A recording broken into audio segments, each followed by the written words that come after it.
कह रहा हूँ एक बार इनको नार्को टेस्ट कराओ 14 के 14 पत्रकारों का, पता चल जाएगा क्या क्या जवाब है। इनको डायलॉग कौन लिख के देता है, इनको प्रोग्राम कौन निर्देशित करता है, सब स्क्रिप्ट कौन लिखता है, सब पता चल जाएगा। ये तैयार हो ना, बैन हटवा देंगे हम, ये मेरी जिम्मेवारी है। पट्टे वाले पत्रकार हैं यार, वो पत्रकार नहीं है। अरे अपने मालिक का और मालिक पे सरकार का, तो पट्टे पे पट्टा, और उस सभी कितने पट्टों के नीचे दबा हुआ पत्रकार। ये 14 के 14 आदमी बेचारे बंधुआ लोग हैं। इनका पत्रकारों को बैन कर देंगे, फिर आवाज़ कौन उठाएगा? अरे आपको कितने ये पत्रकार तो वो यही बात तो कह रहे हैं ना, आवाज़ दबाने की कोशिश की जा रही है। वो गले में पट्टे वाले पत्रकार हैं यार, वो पत्रकार नहीं है। वो पत्रकार की नौकरी है, वो पत्रकार का ना उससे काम लिया जा रहा है, ना बेचारा पत्रकारिता का काम कर रहा। आपको प्रोफेशनल एथिक्स जो पत्रकार के पढ़ाई में भी लोग पढ़ते हैं, वो एक भी लागू नहीं हो रहा वहाँ पे। पड़ा हुआ है। अरे अपने मालिक का और मालिक पे सरकार का, तो पट्टे पे पट्टा, और उस सभी कितने पट्टों के नीचे दबा हुआ पत्रकार। ये 14 के 14 आदमी बेचारे बंधुआ लोग हैं, इनका कोई कसूर नहीं है। इनका बाइकाट इसलिए किया क्योंकि सरकार और मीडिया हाउसेस का अपने पत्रकारों पे कब्जा, उनको छूट नहीं है, ऑटोनोमी नहीं है, और इसलिए इनका पत्रकारों का बाइकआउट नहीं किया। ये वहाँ से पट्टा खुलवा के आ जाएं, अपना चैनल शुरू कर लें, कोई बैन खत्म हो जाएगा। कौन बैन लगा रहा, छोड़े ना, नौकरी छोड़ो, आओ दंगल में सोशल मीडिया पे। रवीश कुमार के साथ कैसे हुआ, एकदम कितनी व्यूवरशिप गई, और नया लड़का सोए तभी छोड़ गया, उसकी व्यूवरशिप भी बढ़ रही है। तो देश तो हाथों में ले रहा है ना पत्रकारों को भूखे नहीं बनने देगा अब ये देश। सोशल मीडिया पे सही अगर जो काम करेगा, जो नौजवान, जो पत्रकार लोग, उनको हाथों हाथ लेगा ये समाज, बिना respective of caste, creed, religion और लैंग्वेज। जिनको लगेगा ये वाकई 140 करोड़ के परिवार का हिस्सा लगता है ये पत्रकार, 140 करोड़ को ध्यान में रखता है ये पत्रकार, ये डिवीजन की सारी बातों को रोंद के चलता है ये पत्रकार, सबको गोद में उठा लेगा ये देश। और आप लोग इसी तरह से फलते फूलते रहोगे सोशल मीडिया। आपको लगता है 14 पत्रकार ये जो है इस्तीफा दे देंगे अपने एंकरशिप से? ये कहाँ देंगे, बेचारे डरे हुए हैं। जो नहीं डरा वो दे देता है, जिसको रोटी खानी है दिल्ली के इस महंगे शहर में रहने के लिए, अपने बच्चों की फीस भरने के लिए, बेचारे पट्टा बंधवा के रखेंगे।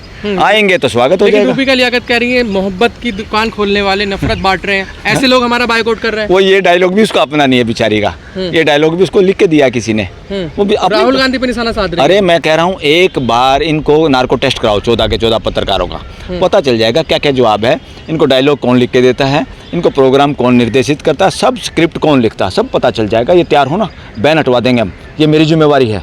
इंडिया से इनका बैन खत्म करवा देंगे। ये नार्को टेस्ट के लिए तैयार हो जाएं 14 के 14 पत्रकार, ये मेरी जिम्मेवारी है।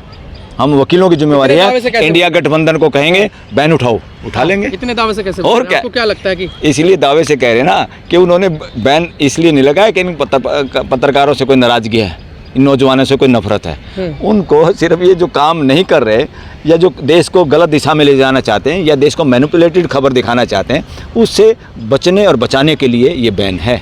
इन पत्रकारों से कोई दिक्कत नहीं। चलिए ठीक, तो इन पत्रकारों का बाइकाट हुआ, वरना पत्रकारों को बाइकाट करना चाहिए देश के प्राइम मिनिस्टर का और सरकार का, क्योंकि सरकार इनके प्रश्नों का जवाब नहीं देती, प्राइम मिनिस्टर इनके प्रश्नों का जवाब नहीं देना चाहते, प्राइम मिनिस्टर इनको प्रश्न पूछने की इजाज़त नहीं देते, प्राइम मिनिस्टर इनके सामने प्रेस वार्ता नहीं करते। तो बाइकाट तो अब इंडिया ने इनका बाइकाट किया है इसकी बजाय, क्योंकि प्रहरी हैं पत्रकार, लोग प्रहरी होते हैं देश के लोकतंत्र के। प्रहरी को काम करना चाहिए कि उस आदमी का बाइकाट करे जो उनके प्रश्नों का उत्तर नहीं देता। और असली प्रश्न क्या है देश के प्रश्न हैं महंगाई, भाईचारा, आर्थिक विकास। सबसे बड़ा विकास तो भाईचारा है, भाईचारे का विकास भी तो हो सकता है ना। देश के विकास में उन्हें वक्त नहीं मिल पाता हो मीडिया को प्रेस कॉन्फ्रेंस करने का टाइम देने का। 18 घंटे काम करते हैं देश के प्रधान। अरे 18 घंटे में 32-36 ड्रेस बदलते हैं, वो समय अगर कम कर दें तो पत्रकार सम्मेलन हो सकता है ना। क्या दिक्कत है? जब पाटिल गृह मंत्री था, जब आतंकवादी हमला हुआ था एक, और पाटिल पत्रकारों ने, आप जैसे लोगों ने, अच्छे पत्रकारों ने उसको पकड़ लिया कि वो ड्रेस ही चेंज करने में लगा रहा, उसका गृह मंत्रालय चला गया था। तो इस हिसाब से अगर देखें आज के कंपैरिजन में, तो वैसे भी कि कौन ज़्यादा लोग उसके लोकलाज के साथ थे, उस वक्त की सरकार लोकलाज। पत्रकारों ने ये गुनाह किया। ये प्राइम मिनिस्टर को ड्रेस बदलने का कितना समय लगता है उसको बता नहीं रहे देश को। पाटिल का तो ड्रेस एक ही बदल ली थी उसने, उसको बता दिया था, और उसको गृह मंत्रालय से इस्तीफा देना पड़ा। ये प्राइम मिनिस्टर की ड्रेस बदलने का, मेकअप का भी समय थोड़ा फिक्स करें, वो कितना समय लगाते हैं, उससे लेकिन कम समय में, आधे समय में। लेकिन बड़े प्रेस नहीं पत्रकारों को तो बताई। इंटरव्यू देते हैं सर वो। कौन से रूबिका पत्रकार? लियाकत, सुधीर चौधरी, अर्नब गोस्वामी। कहाँ पत्रकार देते हैं उनको बेचारों को? पत्रकार नहीं है? अरे उनको 4-5 क्वेश्चन कभी दिया है इंटरव्यू, वो लिख के पर्सन वहीं से आते हैं, रेडीमेड उत्तर होते हैं, हाँ। वही वो पूछ सकते हैं। वो रूबिका लियाकत पूछती है कि हाँ। इतनी मेहनत कैसे कर लेते हैं इतनी उम्र बस में? वो मैनिपुलेटेड पत्रकार सम्मेलन होता है, मैनिपुलेटेड। आपको नहीं लगता सवाल जायज है कि इतनी उम्र में इतनी मेहनत कर रहे हैं प्रधानमंत्री? हाँ, बेतुकी बात है, अननेसेसरी बचकानी बात है। उसको देख कर तो थू थू करता है देश हाँ। की जनता है, क्या बकवास है ये। कोई नहीं इन बातों का तवज्जो देता है, वो मैनिपुलेट करते हैं हर चीज़ को, और कब्जा है।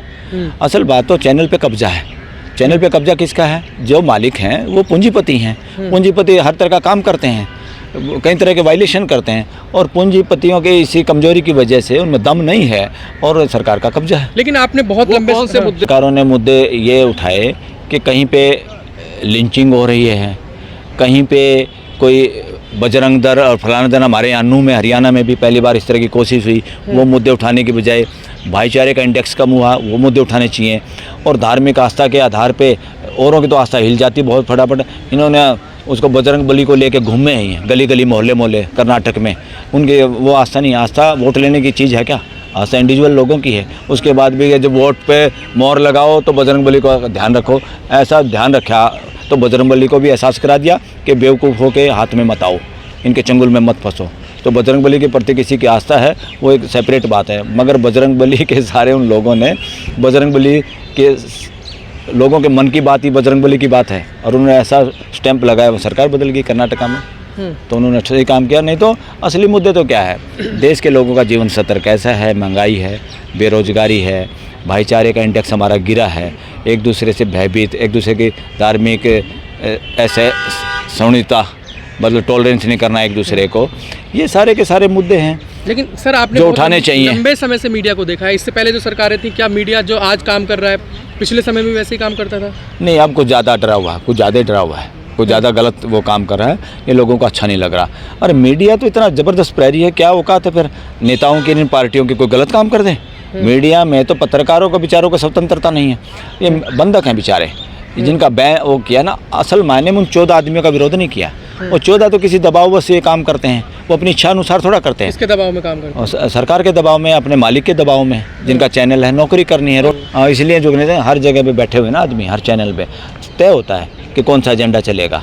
इसलिए कई बार वो किसान यूनियन के एक नेता एक बड़ा पेट बयान देते हैं कि बंदूक का पैरा है। राकेश टिकैत। हाँ, वो कुछ इस तरह की बात करते हैं, वो बिल्कुल हकीकत है वो बातें, ये बंदूक का पैरा है हर किसी कलम की, पे बंदूक का पहरा है 100%। इसलिए अगर सोशल मीडिया बचा है, सोशल मीडिया की कलम अभी स्वतंत्र है, और ये बनाए रखें, और सोशल मीडिया और मजबूत होगा देश में फ्यूचर में। लेकिन सर